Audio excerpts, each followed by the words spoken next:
నీతిమంతుని ఇల్లు ధననిధ అని వేశాం. ప్రియులరా, నీతిమంతుల గురించి దేవుడు రాయించిన మాటలు కొన్ని వినాలి. నీతిమంతులు అనగానే సంఘములోనికి దేవుని ద్వారా చేర్చబడిన వారు, ఏ దేవుడైతే మనుషులకు జన్మను అనుగ్రహించాడో ఆ మనుషులందరూ వినాలి అని, చదవాలి అని, వాటి ప్రకారం జీవించాలి అని దేవుడు రాయించిన శాసనాలు, గ్రంథం బైబిల్ ఏదైతే ఉందో దానిలోని మాటలను పాటించిన వారిని దేవుడు నీతిమంతులు అని పిలుస్తాడు. బైబిల్లో ఆలస్యం చేయకుండా మాట చదువుదాం. హితోపదేశకాండం 6వ అధ్యాయం 25వ వచనం. దయచేసి బైబిల్ కలిగిన వాళ్ళు చదవండి, లేని వాళ్ళు కొంచెం జాగ్రత్తగా ఈ మాట వినండి. హితోపదేశకాండం 6వ అధ్యాయం 25వ వచనం చదువుదాం. మన దేవుడైన యెహోవా మనకు ఆజ్ఞాపించినట్లు ఆయన సన్నిధిని ఈ సమస్తమైన ఆజ్ఞలను అనుసరించి మనం నడుచుకొనుచున్నప్పుడు మనకి నీతి కలుగుతుంది అన్నాడు. నీతి అనగానే ప్రపంచం చెప్పిన అర్థాలు వేరు, నీతిమంతుడు అనగానే ప్రపంచం చెప్పిన అర్థాలు వేరు. కానీ బైబిల్ చెప్పిన అర్థం ఏంటంటే, ఎవరు నీతిమంతులు అంటే దేవుడి ఆజ్ఞలను అనుసరించి బ్రతికేవారు అని అర్థం. అంటే ఆయన ఆజ్ఞలకు మేమెందుకంటే లోబడాలి అంటే, ఈ జన్మిచ్చింది ఆయనే, ఈ సృష్టిని కట్టింది ఆయనే, ఈ పంచభూతాలను నిర్మించింది ఆయనే, మనిషిగా జన్మించింది ఆయనే. కనుక దేవుడిచ్చిన ఈ జీవితం దేవుడి ఆజ్ఞల ప్రకారం ఎవరైతే కొనసాగిస్తున్నారో వారిని దేవుడు పిలుస్తున్న పిలుపు నీతిమంతులు అని అర్థం. ఇప్పుడు ఈ నీతిమంతుల ఇల్లు గురించి దేవుడు బైబిల్లో మాట్లాడాడు. ముందు నీతిమంతుని ఇల్లు అనగానే, నీతిమంతుడు అనగానే ఎవరో చెప్పాను. ఎవరు నీతిమంతుడు బైబిల్ ప్రకారం, వాక్యానుసారం అంటే ఆజ్ఞలను పాటించేవాళ్ళు అని. ప్రియులారా, సహజంగా వాక్యం విషయంలో 2 రకాల వర్గాల వారు ఉంటారు. ఒకటి వినేవారు, 2 పాటించేవారు. వినడానికి వేళల్లో వింటారు, పాటించేవారు వేళ్ల మీదే ఉంటారు. అలా చెప్తున్నాను.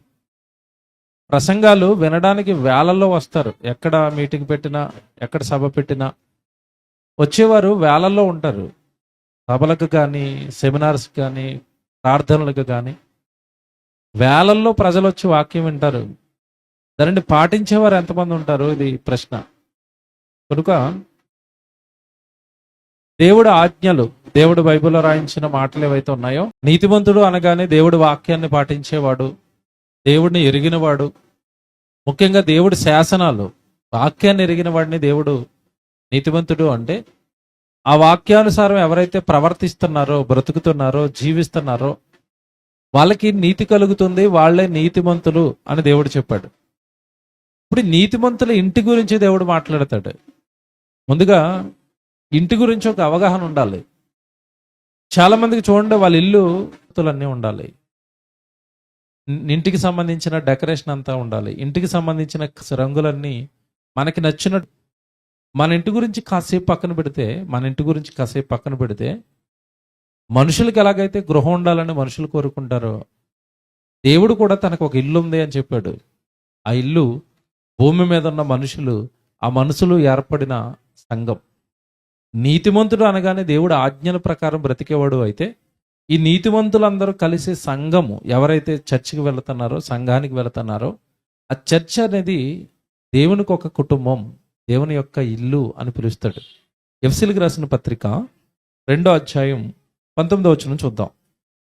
ఈ 2 మాటలు చదివిన తర్వాత దేవుడి కుటుంబంలోనికి చేర్చబడిన వారు ఎలా ఉండాలి, దేవుడి కుటుంబంలోనికి ప్రవేశించిన వారు ఎలా ఉండాలి. ఎందుకంటే మన ఇల్లు మనం అందంగా ఉండాలి, ఇష్టంగా ఉండాలని మనం ఎలా కోరుకుంటామో, మనందరము కలిస్తే దేవునికి ఇల్లు అయినప్పుడు మనం దేవుడి ఇంటి వారమట. అంటే మనం దేవుని కుటుంబం. మీరు దేవుని ఇంటివారునై ఉన్నారు, క్రీస్తు యేసే ముఖ్యమైన మూలరాయి అయి ఉండగా అపోస్తులులను, ప్రవక్తలను వేసిన పునాది మీద మీరు కట్టబడి ఉన్నారు అన్నాడు. చూడండి, ఈ పునాదులు యేసుక్రీస్తుల వారు అపోస్తులు వేశారట. ప్రతి కట్టడము ఆయనలో చక్కగా అమర్చబడి ప్రభువునందు పరిశుద్ధమైన దేవాలయం ఒకటకు వృద్ధి పొందుచున్నారు అన్నాడు. ఏమండి, ఈ మాటలన్నీ మనం ఆలోచిస్తున్నప్పుడు దేవుని ఇల్లు సంఘం అయితే, నీతిమంతుడు ఆ సంఘంలోనికి చేర్చబడితే మన ఇంటి గురించి మనం ఎలా కలలు కంటామో, దేవుడు తన ఇల్లు అయినా మన గురించి కూడా కలలు కన్నాడు. మన గురించి కూడా కొన్ని ఆశలు పెట్టుకున్నాడు, మన గురించి కూడా కొన్ని ఆలోచనలు కలిగి ఉన్నాడు అని మన బైబిల్లో చదువుకుంటాం. ఏంటి ఆలోచనలు అండి మన మీద దేవుడికి అంటే, ఒక మాట మత్తయి సువార్త 5వ అధ్యాయం 43వ వచనం ఒకసారి మీరు బైబిల్లో చూడండి. మత్తయి సువార్త 5వ అధ్యాయం 43వ వచనం చూడండి. మత్తయి సువార్త 5వ అధ్యాయం 43వ వచనం. మీరు బాగా రాసుకోండి, ఇది బాగా ఆలోచించండి. యేసుక్రీస్తుల వారు ఈ లోకానికి చెప్పిన మాటల్లో ఉన్న మాధుర్యం, శ్రేష్టత, గొప్పతనం ఇక్కడ మనకు కనబడుతుంది. మీరు నీతిమంతులు కదా, ప్రభువును అంగీకరించిన వారు కదా, సంఘంలోనికి చేర్చబడిన వారు కదా, దేవుని పిల్లలు కదా.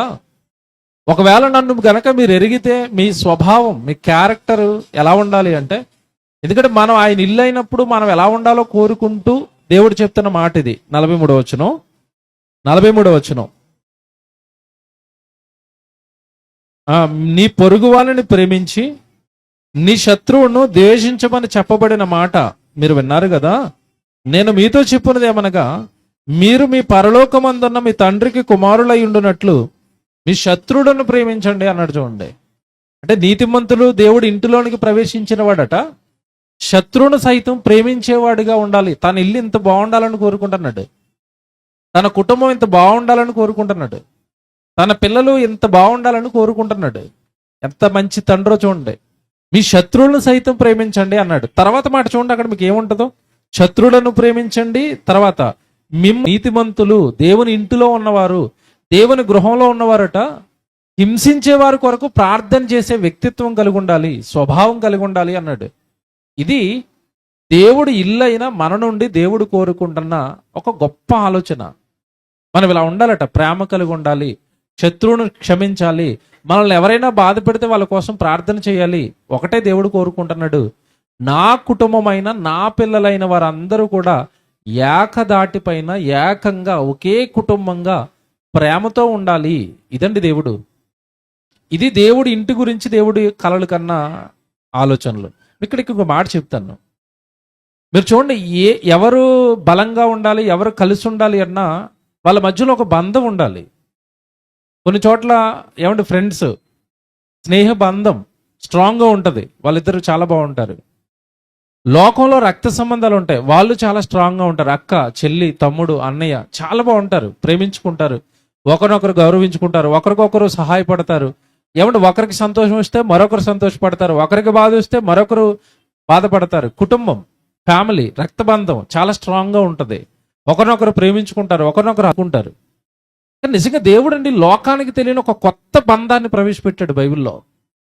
అది ఈ రక్త సంబంధికుల మధ్యలో కూడా బాగుంటుంది, స్నేహ బంధం మధ్యలోనూ బాగుంటుంది, భార్య భర్తల బంధం మధ్యలోనూ బాగుంటుంది.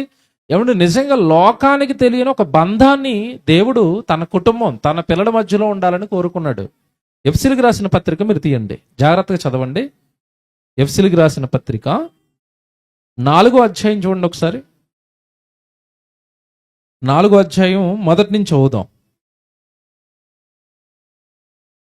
ఎఫ్సీలకు రాసిన పత్రిక 4వ అధ్యాయం మొదటి వచనం మీరు చూడండి, ఎంత బాగుంది ఈ మాట. కాబట్టి మీరు సమాధానమును బంధము చేత అన్నాడు. చూడండి, కొత్త బంధం ఇది.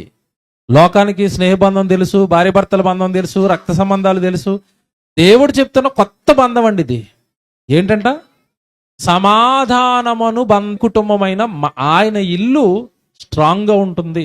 సమాధానం ఉండాలి, మనుషుల మధ్యలో ప్రేమ ఉండాలి, సఖ్యత ఉండాలి, అనురాగం ఉండాలి, ఆప్యాయత ఉండాలి. తన కుటుంబం, మనమంతా దేవుడు నమ్మిన పిల్లలం అయితే మన మధ్యలో ఉండవలసిన క్వాలిటీస్ చెప్తున్నాడు దేవుడు.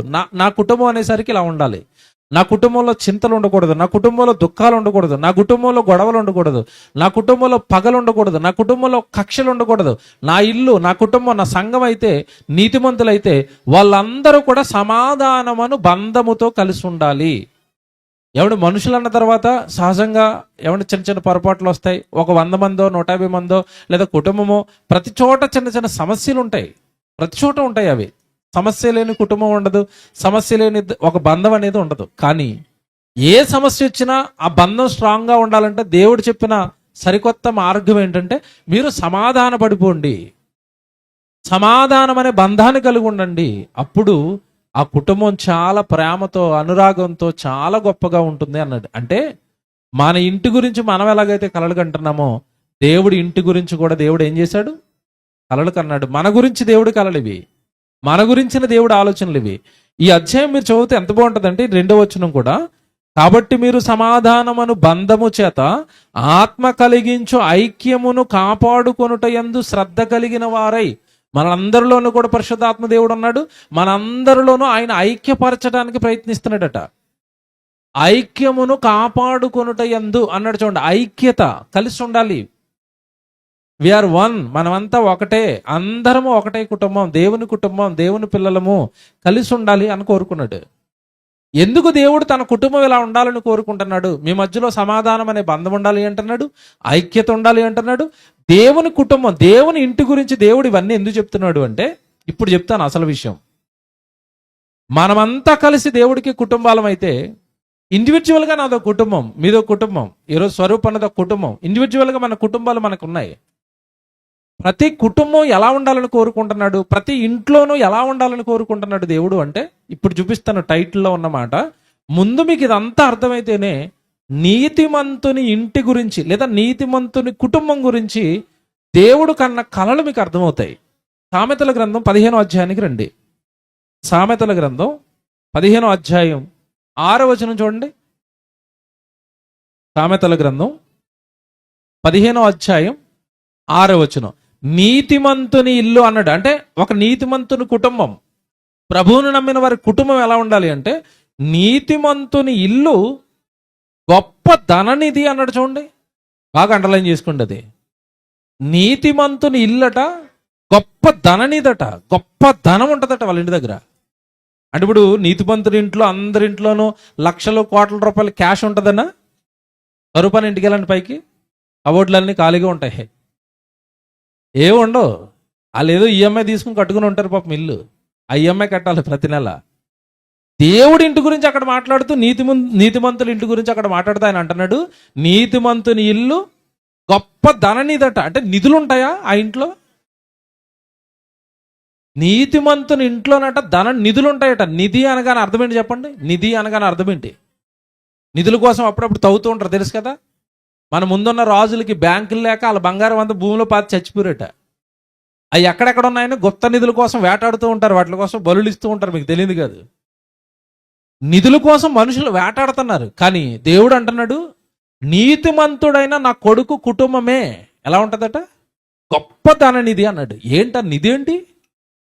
దేవుని ఇంట్లో దేవుడు కోరుకున్న నీతిమంతుల ఇంట్లో దొరికే ఆ గొప్ప ధనం ఏంటి? ఆ నిధి ఏంటి? ధనం అనలేదండి అక్కడ, మీరు బాగా చదివారు. అది నీతిమంతుని ఇల్లు గొప్ప ధన నిధి. అంటే నిధి అనగానే ఎంతైనా సరే ఊరుతూ ఉంటుంది, వస్తూ ఉంటుంది. లంకి బిందులు అంటారు, తెలుసు కదా. అంటే నిధట దేవుని కుటుంబం, దేవుని ఇల్లు, నీతిమంతుల కుటుంబం. ఇంతకీ నీతిమంతుడి ఇంట్లో దొరికే ఆ ధనం ఏంటి? ఇది మనకు తెలియాలి. నీతిమంతుని ఇంట్లో దొరికే ఆ ధనం ఏంటంటే, కొరింథీయులకు రాసిన మొదటి పత్రిక చూడండి. Bible answer to the Bible. బైబిల్కి బైబిల్ సమాధానం చెప్పాలి. బైబిల్లో రాయబడిన మాటకు దేవుడే మరలా చెప్పాలి దానికి ప్రశ్నకు ఆన్సర్.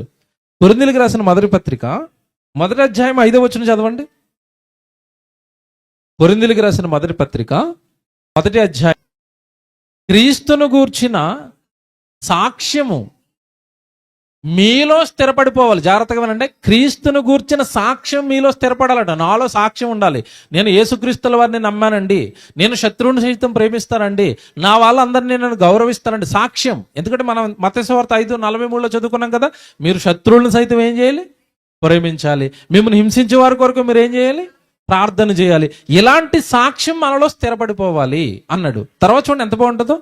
క్రీస్తును గూర్చిన సాక్ష్యం మీలో స్థిరపడినందున ఆయన యందు మీరు ప్రతి విషయములోను అనగా సమస్త ఉపదేశములోను సమస్త జ్ఞానములోను ఐశ్వర్యవంతులైతిరి అన్నాడు చూడండి. అంటే ఇప్పుడు నీతిమంతుడి దగ్గర దేవుడు కోరుకుంటున్న ఐశ్వర్యం ఏంటి చెప్పండి? సమస్త ఉపదేశములోను సమస్త జ్ఞానములోను మీరు ఐశ్వర్యవంతులు అన్నాడు. లోక సంబంధమైన దానం గురించి మాట్లాడిన మాట కదా అది. కొన్ని కోట్ల రూపాయలు ఈరోజు చాలా మంది మనుషులకు ఉన్నాయి. దేనికి ఉపయోగపడుతున్నాయి? వాళ్ళు భూమి మీద ఆ కోట్లన్నీ విడిచిపెట్టి వెళ్ళిపోతున్నారు. మధ్యకాలంలో రతన్ టాటా గారు చనిపోయారు. ఏం పట్టుకెళ్ళారు చెప్పండి? ఆయన 1000 కోట్లకు అధిపతి. ఏం పట్టుకెళ్ళాడు? పట్టుకెళ్ళేది ఏముండదు. మనిషితో పాటు వెనకాల వెళ్ళేది ఏముండదు. ఉందని చెప్పుకోవడం తప్ప, ఆ 3 పూటలు తినటమే తప్ప, ఏమంటే వేసుకున్న బట్టలు వేసుకోవడం తప్ప, ఆ డబ్బుతో మనిషికి వచ్చే ఉపయోగం ఏమీ లేదు. కానీ దేవుడు చెప్తున్న ధనం నిధి అనగానే, నీతిమంతుని ఇల్లు గొప్ప ధన నిధి అనగానే, ఆ నీతిమంతుడు ఇంట్లో దేవుడు కోరుకుంటున్నది ఏంటంటే సమస్త ఉపదేశములోను సమస్త జ్ఞానములోను మీరు ఐశ్వర్యం, ధనం. అంటే నీతిమంతుని ఇల్లు గొప్ప ధననిధి అంటే నీతిమంతుని ఇంట్లో నుంచి ఏం రావాలి చెప్పండి? ఇప్పుడు సమస్త ఉపదేశాలు, సమస్తమైన జ్ఞానం, బైబిల్లో దేవుడు రాయించిన మాటలు ఆ కుటుంబం ద్వారా పబ్లిక్లోనికి వెళ్ళాలి. ఆ కుటుంబం ద్వారా ఉపదేశాలు వెళ్ళాలి. ఆ కుటుంబం ద్వారా జ్ఞానం వెళ్ళాలి. ఎంత బాగా చెప్తున్నాడు చూడండి దేవుడు. క్రైస్తవుని కుటుంబంలో నుంచట, నీతిమంతుల కుటుంబంలో నుంచట ఉపదేశాలు రావాలట. అంటే దేవుడు మిమ్మల్ని ఎలా బ్రతకమన్నాడు, దేవుడు మిమ్మల్ని ఎలా ఉండమన్నాడు అని ఈ నీతిమంతుల కుటుంబం అట, నీతిమంతుని ఇల్లట అనేక మందికి ఐశ్వర్యం, బైబిల్లో దేవుడు రాయించిన మహాజ్ఞానం, లోకానికి అంతు చిక్కని సంగతులు, శాస్త్రం సైతం ఇప్పటికీ చెప్పలేకపోయిన సృష్టి రహస్యాలన్నీ బైబిల్లో ఉన్నాయి. అవన్నీ క్రైస్తవుడి చేతుల్లో ఉంది జ్ఞానం అంతా. ఈ కుటుంబం నీతిమంతుడి కుటుంబం అట ఈ ఉపదేశాన్ని ఐశ్వర్యాన్ని పట్టుకుని, ఈ జ్ఞానం అనే ఐశ్వర్యాన్ని పట్టుకుని నీతిమంతుని ఇండ్లట, నీతిమంతుని కుటుంబం అట గొప్ప ధననిధి. అంటే ప్రపంచానికి ఈ జ్ఞానాన్ని పంచేవారిగా మారిపోవాలని కోరుకున్నాడు. ఇప్పుడు జాగ్రత్తగా వినాలి. ఇప్పుడు మనం పంచేవారిగా మారిపోవాలంటే ముందు ఆ జ్ఞానం మన దగ్గర ఉండాలి. ముందు ఆ జ్ఞానము, ఆ వాక్యాన్ని మనం ఏం చేయాలి? పాటించాలి, నేర్చుకోవాలి, ప్రేమ కలిగి ఉండాలి, సఖ్యత కలిగి ఉండాలి, సమాధానం కలిగి ఉండాలి. అలా మనం అంతా ఒక కుటుంబం అయిపోయి, ఒకటైపోయి ఈ నీతిమంతుని ఇల్లు అనగా మన కుటుంబం నుండి లోకంలోనికి ఉపదేశాలు వెళ్ళాలి, లోకంలోనికి జ్ఞానం వెళ్ళాలి. అప్పుడు మన కుటుంబం దీవించబడిన కుటుంబం, అప్పుడు మన కుటుంబం ఆశీర్వదింపబడిన కుటుంబం, అప్పుడు మన కుటుంబం దేవుడిని మహిమపరుస్తున్న కుటుంబం, అప్పుడు మన కుటుంబం దేవుడి ఆజ్ఞలను, దేవుడి ఆలోచనలను నెరవేర్చిన కుటుంబమై, దీవించబడిన కుటుంబమై, మరింత దేవుడు తోడు అనుగ్రహించబడే కుటుంబంగా ఆ కుటుంబం దీవించబడుతుంది. కనుక నీతిమంతుని ఇల్లు గొప్ప ధననిధి అనగానే నీతిమంతుడి కుటుంబం నుండి ఉపదేశాలు రావాలి. నీ గురించి అనేక మందికి సాక్ష్యం వెళ్ళిపోవాలి, క్రీస్తు సాక్ష్యం. అది దేవుడు బైబిల్లో మన గురించి కోరుకున్న గొప్ప సంగతి. ఒక మాట చూపిస్తాను, మీకు ఈజీగా అర్థమైపోతుంది. చివరి మాట సామెతల గ్రంథం 10వ అధ్యాయం 21వ వచనం మీరు చూడండి. సామెతల గ్రంథం 10వ అధ్యాయం 21. సామెతల గ్రంథం 10వ అధ్యాయం 21. నీతిమంతుడు ప్రభువుని నమ్మినవాడు వాళ్ళ పెదవులట, నీతిమంతుని పెదవుల గురించి మాట్లాడుతున్నాడు చూడండి దేవుడు. నీతిమంతుని పెదవులు అనేకులకు ఉపదేశించును. ఏం ఉపదేశించాలి? నీతిమంతుడి పెదవులు ఏం ఉపదేశించాలి? నీతిని ఉపదేశించాలి. ఏంటి నీతి? దేవుని వాక్యమే నీతి, దేవుని మాట నీతి. మన నోట్లో నుంచి వచ్చే ప్రతి మాట దేవుడి గురించినది అయి ఉండాలి. మన గురించి దేవుడి కన్నా కలలు. ఏమన్నా నేను పైకి వెళ్ళి ఫస్ట్ హాల్లో చూడగానే మీకు కలర్స్ ఎలా ఉన్నాయి చెప్పండి? చుట్టూ చూసినప్పుడు మీకు కలర్స్ కనపడ్డాయి. వైట్ కలర్స్, డీసెంట్ కలర్స్ చాలా బాగున్నాయి. పైన మీరు చూసారు లేదో, ఇంట్లో దేవుని మాట ఉంది చూసారా? దేవుని ఇంట్లో ఏం పెట్టారు వాళ్ళు? 22వ అధ్యాయం దేవుని మాట. నీతిమంతుడి కుటుంబం దేవుని మాట, నీతిమంతుని ఇల్లు దేవుని మాట, నీతిమంతుని మాట సంబంధించినవన్నీ కూడా ఆయనకు ఉపయోగపడాలి. ఆయన మాటలు చెబుతూ ఉండాలి. అలా నీతిమంతుని ఇల్లు దేవుని వాక్యానికి ధననిధిగా మారిపోవాలి. ఇక్కడ మీరు చదువుకున్న మాట చూడండి ఎంత బాగుందో. నీతిమంతుడి పెదవుల నుండట ఏం వెళ్ళాలట? ఉపదేశాలు. 11వ వచనం కూడా చదవండి ఎంత బాగుంటుందో. ఇదే అధ్యాయంలో 11వ వచనం, నీతిమంతుని నోరు జీవపు ఓట. చూసారా? అవతల వాడిని జీవంలోనికి నడిపించే ఓట. ఓట అనగానే ఊరుతూ ఉంటుందని అర్థం. నీతిమంతుడు నోట్లో నుంచట జీవపు ఊట, అంటే వాక్యాలు వెలువడాలి, ప్రసంగాలు వెళ్ళాలి, ఉపదేశాలు వెళ్ళాలి.